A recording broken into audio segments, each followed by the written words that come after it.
Ablacija z elektroporacijo je v bistvu nova metoda, ki v celoti spreminja in revolucionarizira v bistvu posege, katetrizacije. To pa zaradi tega, ker se pojavlja kot varnejša, hitrejša in enako učinkovita, seveda v primerjavi z ostalimi termičnimi metodami ablacije, kot sta radiofrekvenčna ablacija in krioablacija. To je nekaj, kar pravzaprav v kliničnem centru že imate, tokrat pa pravzaprav prvi poseg z novo napravo, ki omogoča v bistvu z eno napravo, z enim katetrom mapiranje, se pravi določanje aktivnosti električne, srčne, ablacijo z elektroporacijo ali z radiofrekvenčno ablacijo, če bi bilo to potrebno. Mi smo se ukvarjali z elektroporacijo se ukvarjam že 35 let. V prvih, bom rekel, 20 letih pravzaprav smo se s kolegi iz Onkološkega inštituta predvsem ukvarjali z povečanjem učinkovitosti določenih kemoterapevtikov in iz tega prišlo potem zdravljenje z elektrokemoterapijo, se pravi elektroporacija plus kemoterapija. Leta 2007 sta pa išla dva članka, kjer so pa v bistvu z irreverzibilno elektroporacijo, se pravi samo z elektroporacijo, uničili tkivo, srčno tkivo, naredili ablacijo. In takrat smo se že v bistvu s dr. Andrejem Pirnatom pogovarjali o tem, da bi bilo treba to narediti, vendar seveda, bom rekel, en laboratorij iz fakultete za elektrotehniko in kliničen center pravzaprav nista bila dovolj, da bi to premaknila. Smo pa del tega razvoja že 10 let skupaj z podjetjem Medtronic.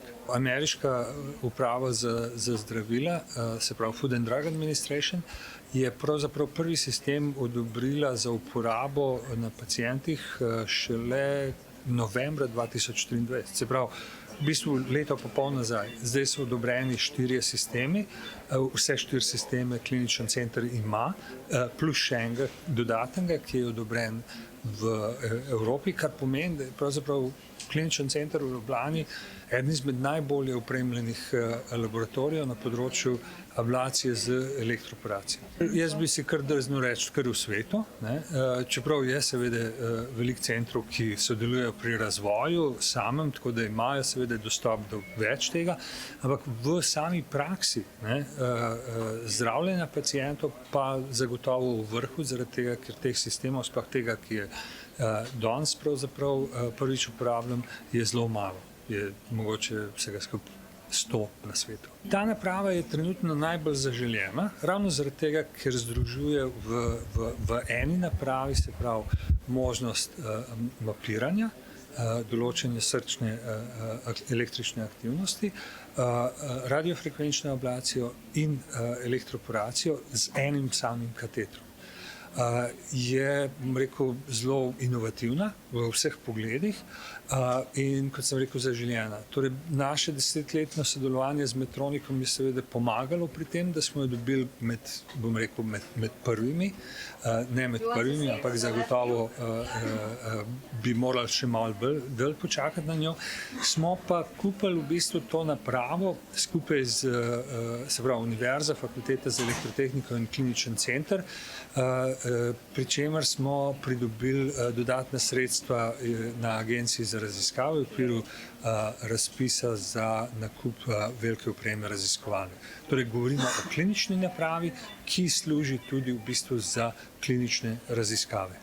Prvi centri, zdaj imamo seveda v Evropi je IKEM iz Prage, imamo Petra Pajhla tukaj, dr. Petra Pajhla kot proktorja. Se pravi, IKEM je bil eden izmed prvih in vodilnih na tem področju, potem seveda Bordeaux v Evropi, v Franciji. Ko pa govorimo o ZDA, je pa tukaj predvsem Mount Sinai Hospital v New Yorku in dr. Vivek Reddy. On je pravzaprav, mislim, da res sprobal vse sisteme, ki so odobreni in tudi tiste, ki še niso odobreni. Elektroporacija v ablaciji srčni kateterizaciji bo v celoti prevzela v parih letih pravzaprav